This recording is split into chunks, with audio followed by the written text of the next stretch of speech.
It was supposed to be a peaceful family getaway, just a long weekend on the road, driving through unfamiliar landscapes and making memories.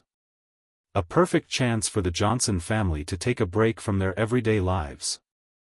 But it was all about to take an unexpected turn, one that none of them could have predicted. The sun had dipped below the horizon, casting a warm orange glow across the sky. The headlights of the family's car sliced through the darkness as they traveled along the empty highway, heading back home after a few days of sightseeing.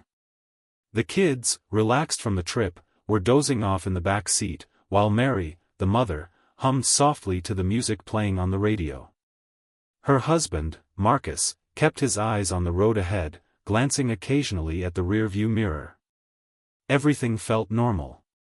Everything felt safe. Then it happened. Out of nowhere, blue and red lights flared up in the rearview mirror. They were blinding. The bright lights reflected off the rearview window, making it hard to see anything else. Marcus' heart skipped a beat. He immediately slowed down, pulled over to the side of the road, and stopped the car. His mind raced. What now, he thought. They hadn't done anything wrong. He had a clean record. It didn't make sense. Mary stiffened beside him. What do you think they want? I don't know, Marcus replied, trying to keep his voice steady. But inside, his pulse quickened. Was there something he missed? A mistake? His mind was reeling. Before he could say anything more, the sound of footsteps approached their car. A shadow loomed outside the window. Marcus rolled it down, keeping his hands on the wheel. Good evening, the officer said gruffly, his voice cold and sharp. We're pulling you over for a routine stop. Step out of the vehicle. Marcus' stomach dropped. He didn't know why, but something about the officer's tone didn't sit right. It was aggressive, as if he had already decided that they were guilty of something. Sir, we don't know what this is about. Is there a problem?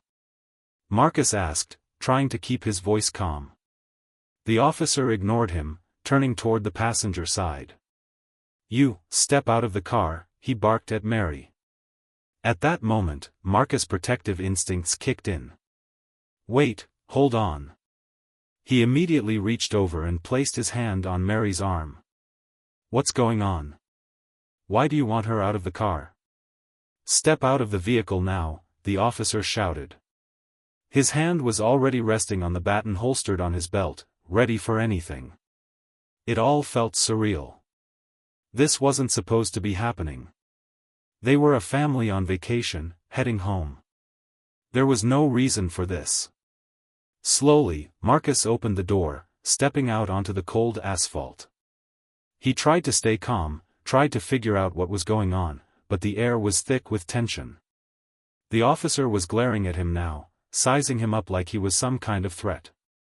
Let's see some ID, the officer demanded. His voice still harsh. He was getting closer now, circling Marcus like a predator. Marcus pulled his wallet out, trying to keep his hands visible. His heart raced, and his mind raced even faster. This was all wrong. What had they done? Was it a misunderstanding? As he handed over his driver's license, the officer took it with a slight sneer. What's your name? He asked, barely glancing at the ID. Marcus Johnson, Marcus replied, trying to stay calm. Look, I don't know why you've pulled us over, but we've done nothing wrong. Can you please just tell me what this is about? The officer didn't answer. He turned back to his partner, who had now approached the passenger side, speaking to Mary in low tones. Marcus couldn't make out the words, but he could see Mary's face growing more and more confused. Are you gonna tell me what this is about or not? Marcus pressed, his voice rising a little, but still trying to keep control. You've stopped us for something, but we've done nothing wrong. The officer eyed him coldly. We're investigating a potential situation. You might be involved. Involved in what? Marcus' voice wavered now. I'm just trying to get home with my family. What do you mean by involved? Just then, the officer looked him up and down, then motioned for his partner to come closer. "I don't like your attitude," the officer muttered, barely audible. "I think we need to take you in for questioning." Marcus blinked, his stomach sinking. "Take me in? What do you mean? I'm not going anywhere with you unless you tell me what this is about." He could feel the tension in the air.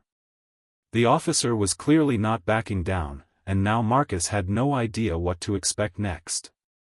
Was this some kind of setup? He had heard stories about racial profiling, but this was something else entirely. He wasn't going to let them push him around. "I'm not going with you unless you give me a reason," Marcus said firmly, his voice steady now. "I'm a law-abiding citizen, and I have rights." The officer's expression darkened. "You want to make this difficult?" He reached for his radio, speaking into it briefly before turning back to Marcus. "It's too late for that now." In that moment, everything seemed to move in slow motion. Marcus could feel the heat of anger rising within him, but he knew he had to stay composed. His family was watching. His kids were still in the car. He couldn't let this get out of hand. The officer's partner had now come around to Marcus' side, standing behind him. "You better cooperate," the officer warned. "Or things are going to get ugly." Marcus looked back toward the car, his mind racing. He didn't want to escalate the situation. He wanted to keep his family safe. But he also knew something didn't feel right. He stood tall, taking a deep breath. "You don't know who I am, do you?" he asked, his voice now more composed, more forceful. The words slipped out before he could stop them, but he didn't regret it. The officer stopped, confused for a moment. "What?" "I said," Marcus repeated, his voice unwavering. "You don't know who I am. I'm an FBI agent." The words hung in the air, heavy and pregnant with meaning. The officer froze, staring at him. His partner looked from one to the other, brows furrowed in confusion. "FBI?" the first officer repeated, his voice low, almost uncertain. "Yeah," Marcus said, pulling his jacket open just enough to reveal the badge clipped to his belt, the silver glinting under the harsh lights. The silence that followed was deafening. The officers exchanged uneasy glances. Marcus could see them processing the situation, their expressions shifting from hostility to confusion. They weren't sure how to handle it now. They had assumed they had control of the situation, but this man, this quiet, unassuming black father, was not who they had thought. "What's the matter?" Marcus pressed, sensing the moment of power. "You don't look so sure anymore." The tension was palpable, but Marcus wasn't about to back down now. Not after everything that had just happened. His voice, calm but firm, resonated through the air.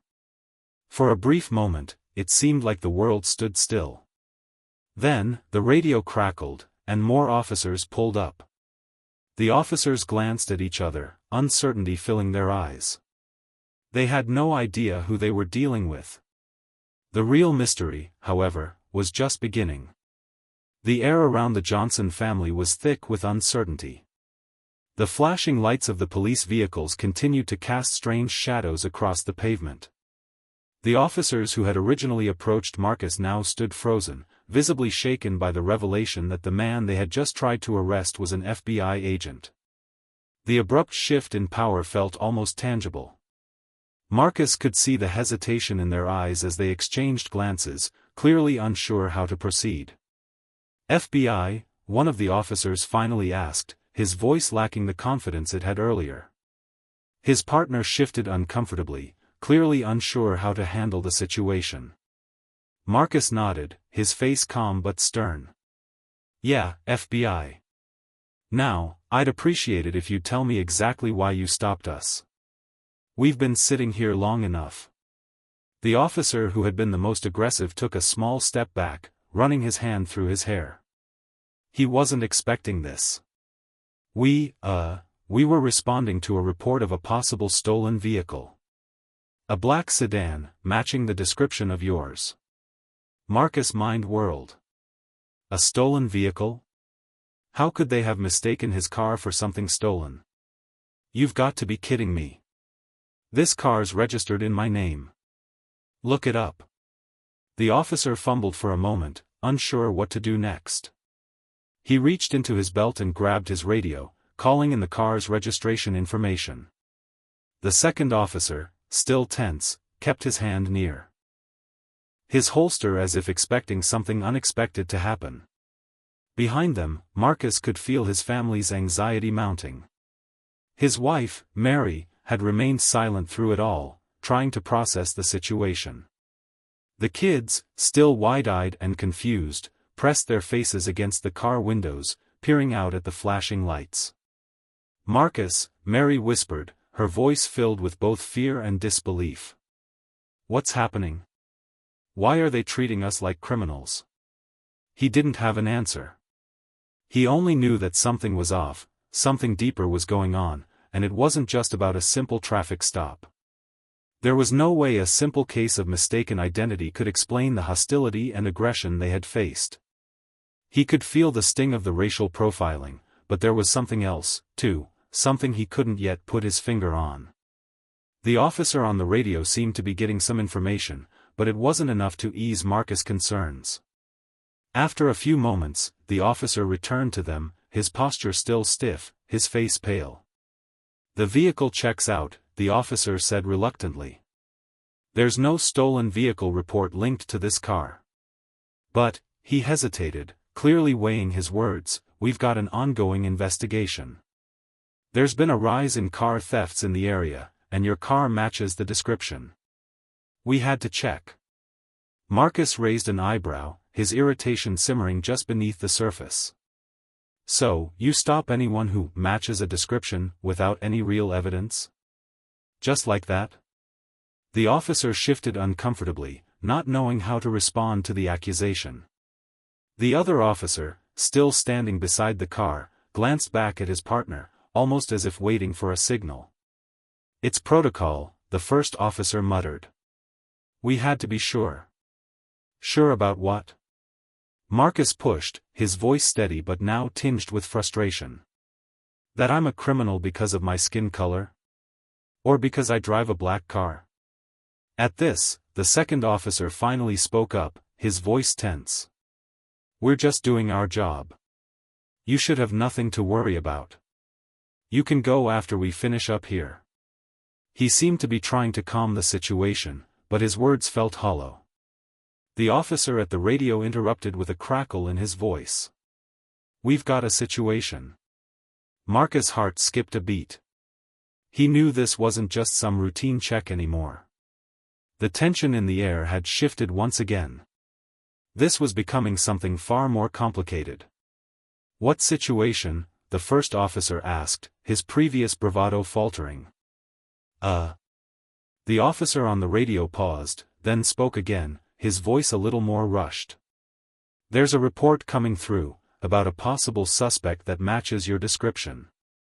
The person in the vehicle. They've been linked to a series of high-profile bank robberies in the area. The car, it was spotted near one of the crime scenes." Marcus' mind raced. This wasn't happening. It couldn't be.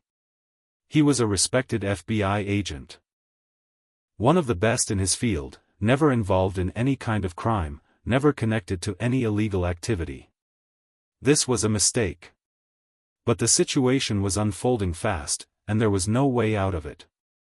The officer's words seemed to hang in the air like a cloud of disbelief. "Bank robberies? What the hell are you talking about?" Marcus demanded, his voice rising now. "You heard me," the officer said, his eyes hardening. "We've been investigating a string of robberies across the region. There's a suspect who's been using a car like yours." Marcus could feel the blood drain from his face. This was too much. They had just accused him of being involved in a crime he knew nothing about. Mary, who had been silent up until now, suddenly spoke, her voice trembling. "Marcus, we need to get out of here. This is insane. They're accusing you of something you didn't do." But Marcus didn't have an answer for her. His mind was spinning, trying to piece together the fragments of what was happening. "Look, I'm telling you, I'm not involved in anything like that. I'm an FBI agent. You can check with my office. Call the local FBI field office. They'll confirm everything." The officers hesitated. There was a long silence, broken only by the sound of radios crackling and the distant hum of the highway. One of the officers, clearly skeptical, stepped closer to Marcus. "We'll make some calls," he said, his voice still uncertain. "But if what you're saying is true, then we need to move quickly. We can't risk having a situation like this escalate." Marcus nodded. "I agree. But you should know, I'm not the only one who's been targeted. There's something bigger going on here. This whole thing feels wrong." The officer, still suspicious but now more wary, reluctantly backed off. "We'll see. We'll see what the investigation turns up. Stay put for now." Marcus stood silently, his mind reeling. What had just happened? This wasn't just a random stop. There was something deliberate about it, something that pointed to a deeper conspiracy. But what? And why? As the officers huddled together to discuss what to do next, Marcus turned to his family. Mary was holding their children close, trying to reassure them, but even she could see the fear in Marcus' eyes. She could feel it in the air, the confusion, the sense of dread. Something was terribly wrong. "Marcus," she whispered, barely above a whisper. "What do we do now?" He turned to face her, his jaw tight.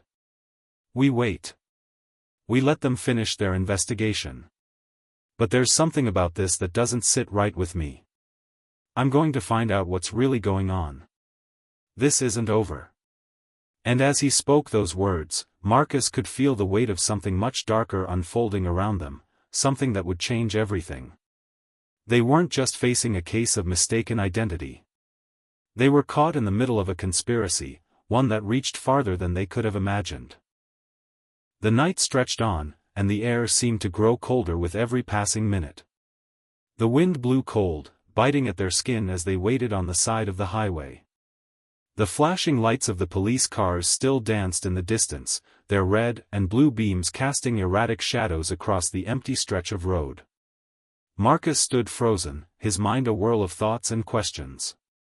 The officers had promised to look into his claim of being an FBI agent, but the longer they stayed there, the more uncertain he felt. This wasn't just about a misunderstanding anymore. This was something far more sinister, and he could feel it in his bones. Beside him, Mary hugged their children tightly. The kids had been quiet since the tension started, but Marcus knew they were scared. The situation had escalated too quickly, and they were all stuck in the middle of something they didn't understand. "Marcus," Mary whispered, her voice barely audible above the wind. "What do we do now?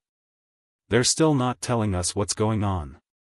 Marcus turned to her, trying to offer a reassuring smile, though he could feel his own confidence slipping. "We wait. We have to wait for them to sort this out. We've got to stay calm." But even as he spoke the words, he knew they were running out of time. He couldn't shake the feeling that the longer they stayed there, the deeper they would be dragged into something darker. The officers were no longer just questioning them, they were scrutinizing every aspect of their lives. And now, with the mention of a suspect involved in a string of high-profile bank robberies, it was clear this wasn't a simple traffic stop anymore. Something bigger was at play. After what felt like an eternity, one of the officers returned to Marcus. His face was pale, and there was a nervousness in his eyes that Marcus hadn't noticed before. "We've got a problem," the officer said, his voice low. Marcus' stomach dropped. "What kind of problem?" The officer hesitated, glancing back at his partner, who was still sitting in one of the police vehicles, speaking into a radio. "Your name came up in a different investigation," the officer continued, his words clipped and hurried. "We've been getting reports about a possible link to a larger criminal operation. We don't have all the details yet, but it's serious." Marcus felt his heart race. What are you talking about? I'm an FBI agent. I'm not involved in any criminal activity.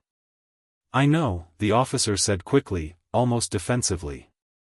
But there's a bigger story here. Something's not adding up. What's not adding up? Marcus pressed, his frustration bubbling over. I want to know what's going on right now. I'm done being kept in the dark. The officer looked over at his partner again, then took a step closer to Marcus, lowering his voice even more. Look, I'm not supposed to be telling you this, but... He paused, checking to see if anyone else was nearby. There's a theory going around, about a group of people within the government. People who have been using their positions to orchestrate these robberies, using the stolen money for something else. They've been setting up a network, and it involves more than just local criminals. Some of them might even be FBI agents. Marcus felt a chill run down his spine. The officer's words were a blur in his mind. You're saying there's a conspiracy inside the FBI? A group of corrupt agents? The officer nodded slowly, his eyes narrowing with caution. That's what we're hearing. And it gets worse. We think you've been targeted, Marcus. Targeted? By who? Marcus asked, his voice shaking with disbelief. I'm just trying to get my family home, and now you're telling me I'm somehow caught up in this mess. The officer sighed deeply, glancing over at his partner once more before stepping even closer. We've been investigating this for a while now. But the higher-ups aren't exactly being cooperative. We think this goes deeper than anyone realizes. They've been using agents like you, agents who don't suspect a thing. You could be part of their plan without even knowing it. The words hit Marcus like a punch to the gut. His mind reeled. How could this be happening? How could he, someone who had dedicated his life to serving the law, be implicated in something so corrupt? He took a deep breath, trying to steady his racing heart. I need answers. I need to talk to someone from the FBI. Right now. The officer looked around nervously. I don't think that's a good idea. Not yet. If what I'm hearing is true, the people behind this are connected, and they're powerful. I can't risk putting myself or you in a situation where you'll be compromised further. Marcus clenched his fists, his body trembling with frustration and anger. This was bigger than he could have ever imagined. A conspiracy within the FBI, targeting agents like him? How could he possibly fight something like that? Then what do I do? Marcus demanded. How do I clear my name? How do I get my family out of this? The officer seemed to struggle with his own internal conflict. You need to be careful, he finally said. Whatever's going on here, it's not just about you. It's about everyone who might be caught in the crossfire. Before Marcus could respond, his phone buzzed in his pocket. He pulled it out quickly, desperate for any sign of clarity in the chaos.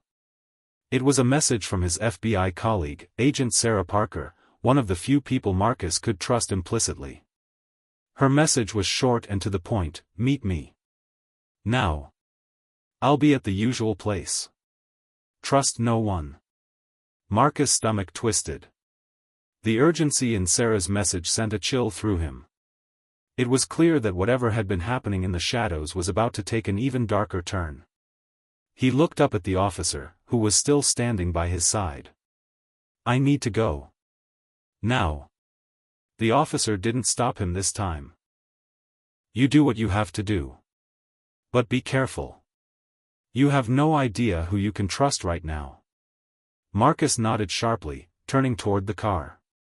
He didn't waste a second. He opened the door, motioning for his family to get in. Mary, kids, we need to go. Now, he said, his voice firm and resolute. Mary shot him a worried look but didn't ask any more questions. She could see the intensity in his eyes and knew that things were about to spiral out of control. Without saying another word, she helped the kids into their seats, and they pulled back onto the highway, leaving the police vehicles behind. As they drove in silence, the weight of the situation pressed down on Marcus. He glanced at the rearview mirror, noticing the faint reflection of the police cars in the distance. They weren't following them, yet. But Marcus couldn't shake the feeling that this was far from over. He had just uncovered something he wasn't ready for. A conspiracy that not only threatened his career, but his family's safety. The road ahead felt endless, but Marcus couldn't afford to slow down. He had to meet Sarah. He had to figure out what was happening. The truth was out there, and Marcus wasn't going to rest until he uncovered it. The car sped down the highway, tires humming against the pavement. Marcus could feel his heart pounding in his chest. Every minute that passed seemed to stretch longer than the last. His mind raced with thoughts of the conversation he'd just had with the officer. A conspiracy within the FBI? It sounded unbelievable, but deep down, Marcus knew that something far more insidious was at play. The officer's warning about who to trust only added weight to the burden already on Marcus' shoulders. His fingers gripped the steering wheel tighter as he glanced at Mary, who sat beside him. Her face was drawn, worry etched in every line. She had been quiet for the past few minutes, but Marcus knew she was holding on to her fears, trying to shield the kids from the tension that hung thick in the air. "We'll figure this out," he said, his voice steady though his heart was anything but calm. "We're not in this alone." Mary didn't respond right away. She simply nodded, looking out the window as the city lights blurred past them. It was clear that she was scared. Who wouldn't be? But what choice did they have now? They were in the middle of something they didn't fully understand, and the only way out was to keep moving forward. A sudden, sharp ping from his phone broke the silence. Marcus pulled it from his pocket, his eyes scanning the screen. It was another message from Sarah Parker. "Meet at the usual place. Be discreet. It's not just you anymore." Marcus' pulse quickened. He'd been hoping that Sarah would have answers to what exactly was happening, why he was being dragged into a web of corruption. But her last line, "It's not just you anymore," sent a chill through him. What had started as a mistake, a wrongful arrest, had now become something far bigger. And now, whoever was behind this was targeting more than just Marcus. He felt a surge of urgency. They needed to meet Sarah, but how could they get there without drawing attention? If someone was after him, after his family, they couldn't take any chances. "Mary," he said softly, his voice low and controlled. "We need to be careful. We're being watched." She looked over at him, her eyes wide with concern. "What do you mean? Who's watching us?" Marcus hesitated, unsure of how much to say. How could he explain that they were tangled in something far more dangerous than they could comprehend? "I don't know yet, but whoever's behind this has eyes everywhere. We can't afford to trust anyone we don't know." Mary swallowed hard, clearly trying to process what he was saying. "So, what do we do now?"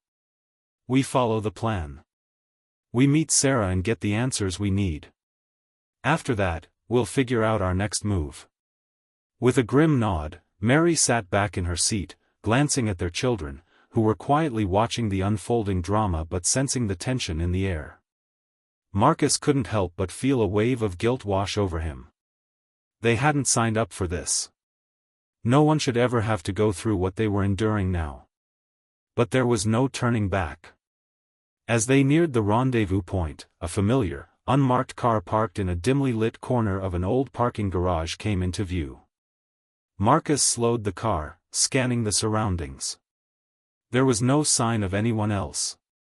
This place was supposed to be secure, safe, even, but Marcus felt a pit grow in his stomach. Something wasn't right. He stopped the car, casting one last glance at Mary. "Stay close. Keep the kids inside the car. I'll go alone." Mary opened her mouth to protest, but Marcus shook his head. "It's not worth the risk.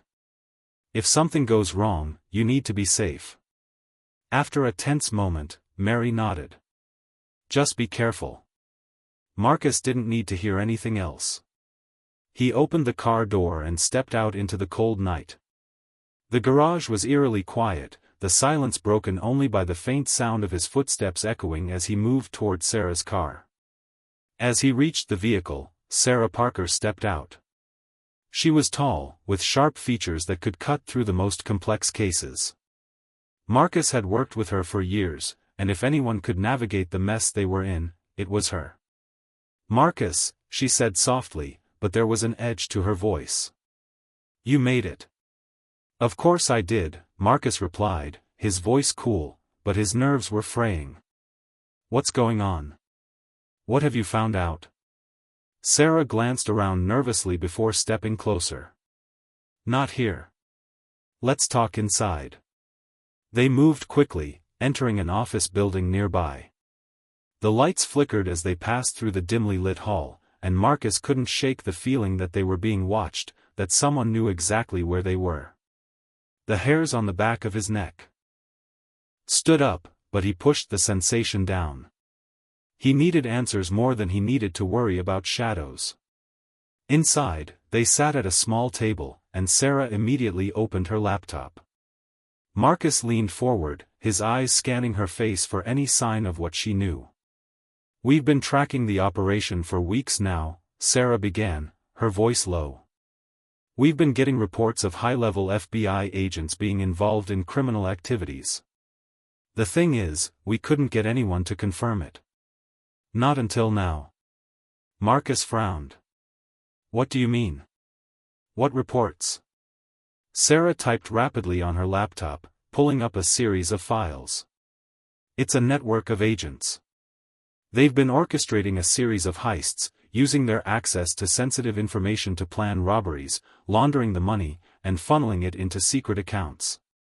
It's all happening right under our noses, and the worst part is that no one has connected the dots until now."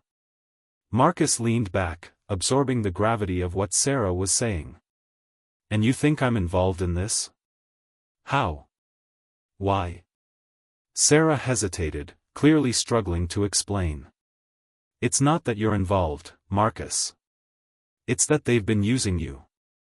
You've been set up. And now they want to use your position to take down anyone who gets in their way." Marcus' heart sank. "You've got to be kidding me. Why me? I'm one of the good guys." "I know," Sarah said quietly, her eyes sympathetic. "But someone must have planted evidence, something that tied you to these robberies. And that's why they're targeting you. They're trying to silence anyone who might blow their cover." A chill settled over Marcus. He had spent years fighting for justice, and now he was being painted as the criminal. "This is insane," he muttered, his voice thick with disbelief. "I can't believe this is happening." "I don't want to believe it either," Sarah said, her voice hardening. "But it's happening. And we need to act fast. The longer you stay in the dark, the more dangerous this becomes. They're already watching you, Marcus. You've been under surveillance for weeks." Marcus felt the walls closing in around him. "What do we do now?" Sarah stood up, walking to the window. She looked out at the city below, her face grim. "We fight back. We gather evidence, expose this operation, and clear your name. But we can't do it alone. We need to get help from the right people, people who aren't on their payroll." Marcus stood too, his mind racing. This was bigger than he had imagined. There were people inside the FBI who were working against him, using his name, his position. And they weren't going to stop until they took him down. "Do you have anyone who can help us?" Marcus asked. Sarah turned, her eyes hard. "I've got a few contacts. But it's going to be risky. We're already walking a fine line." Marcus nodded. "We don't have a choice. We have to act. Before it's too late." The night air was thick with tension, wrapping itself around Marcus like an invisible force. He hadn't felt this helpless in years, not since the early days of his career, when every case seemed like a dangerous gamble. But now, the stakes were higher. His life, his family's safety, everything he had worked for was on the line. The truth behind the conspiracy was still shrouded in darkness, but he was getting closer to the light, even if it meant walking a dangerous path. Inside the small office, Sarah Parker sat at the desk, her eyes glued to the laptop screen. The blue glow of the screen illuminated her face, her expression focused and hard. Marcus paced back and forth, his mind buzzing with the weight of everything Sarah had just told him. His position as an FBI agent had been used against him, manipulated to fit a criminal scheme. People inside the bureau were working against him, using his name to cover up their dirty deeds. He was the perfect scapegoat. He paused by the window, his fingers gripping the blinds, staring out at the city lights below. Everything he knew felt like it was slipping through his fingers, like sand falling from his hand. "Sarah," he said finally, his voice low. "How do we even begin to stop this? How do we get to the people behind all of this without making ourselves targets?" Sarah glanced up from her laptop, meeting his gaze. "It's not going to be easy. We have to expose them for who they are. But we can't do it alone. We need people on the inside, people who aren't corrupted by this network. I've got a few contacts I trust, but it's going to take time, and it's going to get dangerous." Marcus' stomach tightened. "How dangerous?" "Very," Sarah replied bluntly. "We're dealing with people who know how to cover their tracks, who have connections everywhere. If we're not careful, they'll know we're coming before we even make a move." Marcus ran a hand through his hair. "So, what's the plan? We're just supposed to sit here and wait for them to make the next move?" "No," Sarah said firmly. "We go on the offensive. But we need to gather evidence first. Hard evidence that proves the corruption runs deep, that these agents are involved in criminal activities. Once we have that, we can take it to the right people." Marcus nodded slowly, trying to process everything. "Okay. But where do we start?" Sarah leaned back in her chair, taking a deep breath. "There's a safe house. It's been used by agents who have been part of this kind of investigation before. It's a secure location where we can work without worrying about prying eyes. We can go there and plan our next move." "That sounds like a good idea," Marcus agreed, feeling a flicker of hope. "But we can't afford to let anyone know what we're doing. Not yet. We have to stay under the radar." "Agreed," Sarah said, her eyes narrowing with resolve. "We need to get in and out without attracting attention. If we make one wrong move, this whole thing could come crashing down on us." Just as Sarah spoke, a loud knock at the door interrupted their conversation. Marcus froze, his heart skipping a beat.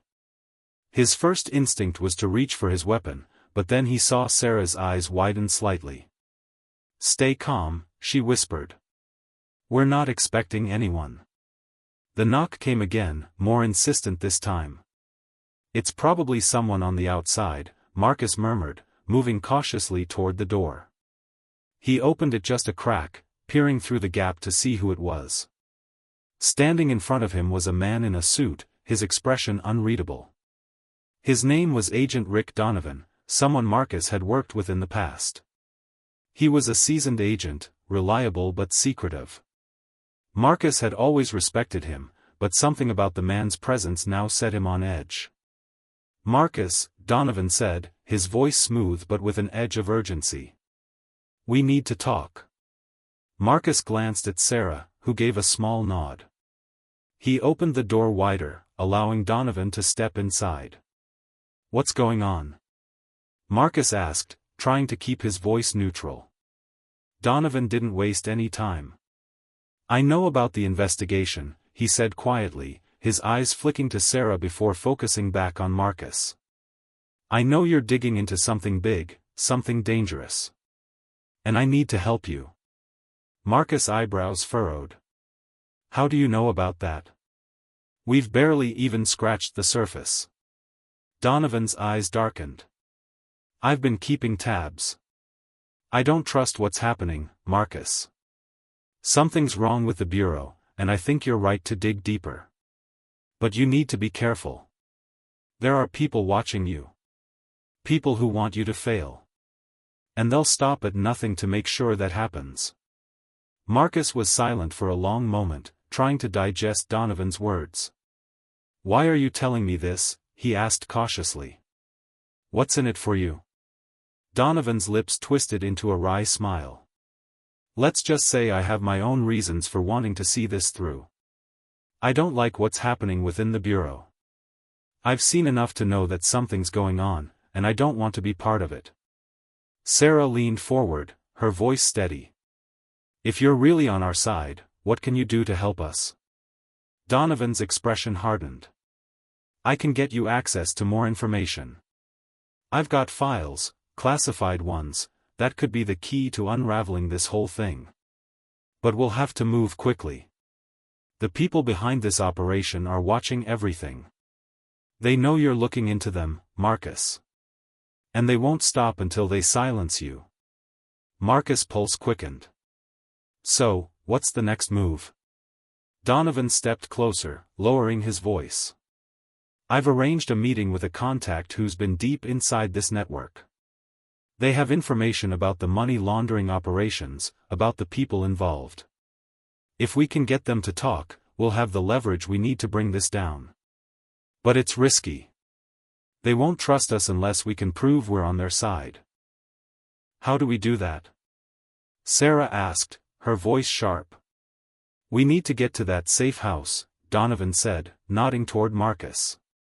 "It's the only way we'll be able to stay off the radar long enough to meet with my contact. Once we're there, we'll make the move." Marcus exhaled slowly, his mind spinning. This was it. This was the chance they had been waiting for. It was a dangerous game, but it was the only game in town. "All right," he said finally, determination in his voice. "Let's do it." Donovan's eyes gleamed with something almost like admiration. "Good. Get your things. We leave now." The three of them quickly packed their things, each aware that time was running out. They couldn't afford to wait any longer. As they stepped out into the cold night, Marcus couldn't shake the feeling that they were being watched. The city around them seemed to pulse with unseen danger, but there was no turning back. They were in this together now, and there was only one way forward. As they drove toward the safe house, Marcus glanced at Sarah and Donovan. Both of them seemed focused, their eyes fixed on the road ahead. He couldn't help but wonder if they were just as uncertain as he was. Was this the right move? Or were they simply walking into a trap? His thoughts were interrupted when Sarah's phone buzzed. She glanced at it quickly before showing the screen to Marcus. "It's my contact," she said, her voice tense. "They've confirmed the meeting time. We have to be there on time. This is our only shot." Marcus nodded, his grip tightening on the steering wheel. Every second that passed felt like a countdown, ticking toward an uncertain future. They had no choice but to trust each other now. Trust that the people they had allied with weren't part of the conspiracy. Trust that they would make it through this alive. But deep down, Marcus knew one thing for sure: if they failed, everything they had fought for would come crashing down. The hours passed slowly in the cramped, dimly lit safe house, the weight of everything hanging heavily in the air. Marcus felt like a man standing at the edge of a precipice, knowing that one wrong move would send everything tumbling into darkness. Every corner of the small, windowless room seemed to echo with tension. The meeting was drawing near, and with it, the moment of truth. The rest of the world might have felt distant, but in that room, Marcus, Sarah, and Donovan were locked in their own reality. The walls seemed to close in with every passing second, as if the very air they breathed was thick with danger. Marcus paced across the floor, his mind racing through 1,000 scenarios. He couldn't afford any mistakes. Not now. Not when they were so close to exposing the truth. He glanced at Sarah, who was sitting quietly by the table, her laptop open in front of her. She had been scanning through the files Donovan had provided, trying to connect the dots, to find a way to break through the web of corruption that had entangled the FBI. "Any luck?" he asked, his voice low. Sarah didn't look up from the screen.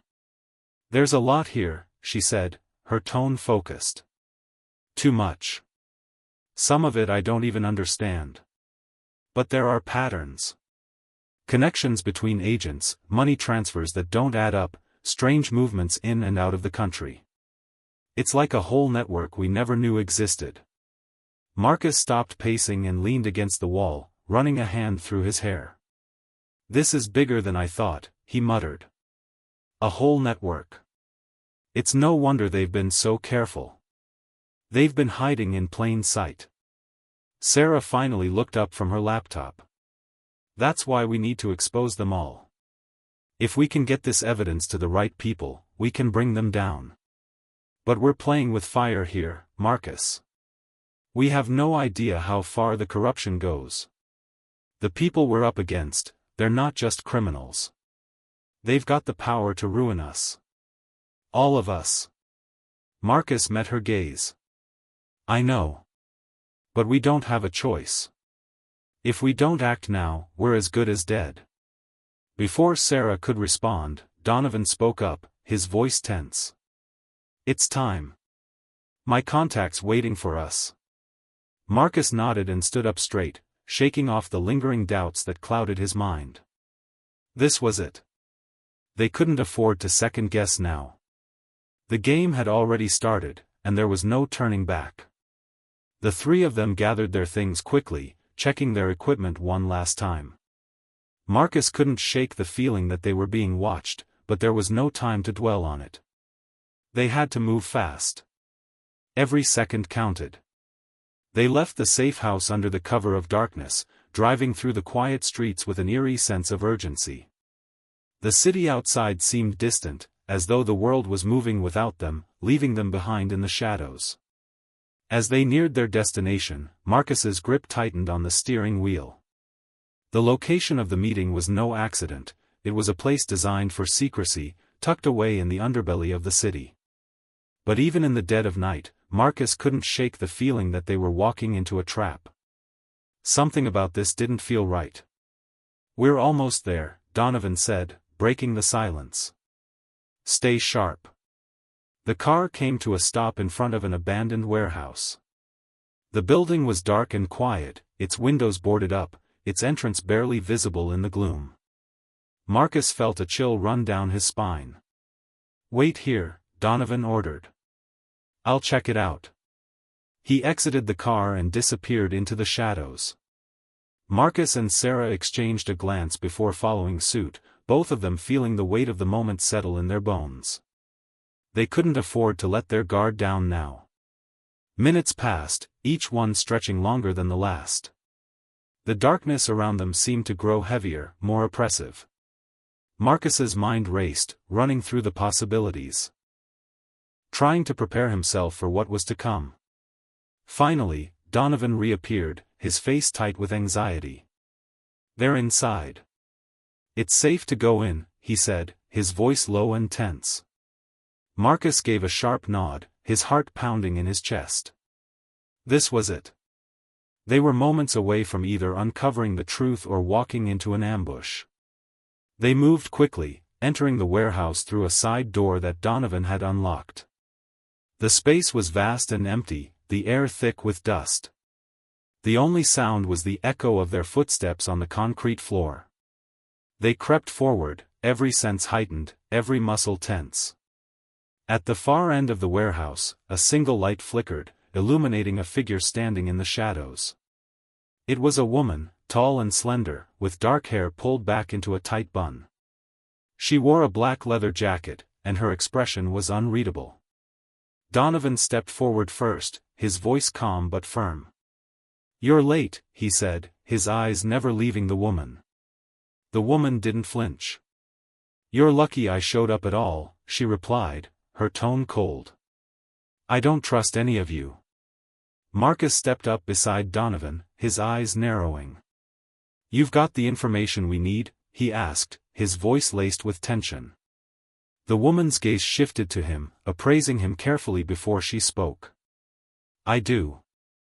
But this isn't going to be easy. You're in deeper than you think. Sarah stepped forward then, her voice steady. We've been through enough. We just need the evidence. You have it. We can end this tonight. The woman hesitated for a moment before nodding. She reached into her jacket pocket and pulled out a flash drive, holding it out to Donovan. Everything you need is on here, she said. The names, the transactions, the operations. It's all there. But be careful. These people are watching. They'll come for you if they find out you have this. Donovan took the drive and slipped it into his pocket. We can handle it, he said, his voice low. The woman glanced around, her eyes flicking nervously toward the door. I'm done. You'll never see me again. And if you value your lives, you'll make sure this gets into the right hands. The clock is ticking. With that, she turned and disappeared into the shadows, leaving Marcus, Sarah, and Donovan standing alone in the warehouse, the weight of the flash drive now resting heavily in Donovan's pocket. For a moment, there was silence. Then, Marcus spoke, his voice firm. We've got what we need. Let's get out of here before anyone realizes we were here. They made their way back to the car, their hearts pounding with adrenaline. Marcus couldn't shake the feeling that something was wrong. This was too easy. Too clean. And as they drove away from the warehouse, the city skyline looming in the distance, Marcus couldn't help but wonder if they had just walked into the worst mistake of their lives. The next few hours were a blur of frantic activity as they worked to upload the files from the flash drive onto a secure server. The evidence was damning, clear proof of the corruption within the FBI, of agents using their positions for personal gain, of a network so vast and entrenched that it would take years to fully uncover. But the sense of victory was short-lived. As they prepared to send the files to trusted sources, Sarah's phone buzzed, the sound sharp and intrusive in the otherwise quiet room. She glanced at the screen and froze. Her face drained of color as she read the message. They know, she said, her voice barely above a whisper. Donovan cursed under his breath. I told you this wouldn't be easy. Marcus' heart skipped a beat. What do you mean they know? Sarah's eyes flicked to Marcus, her expression a mixture of fear and resolve. The files. The ones we just uploaded. They've traced them back to us. They know exactly where we are. A cold chill ran down Marcus's spine. It was happening. They were being hunted. And there was no escape. They had made their move. Now they had to survive the consequences.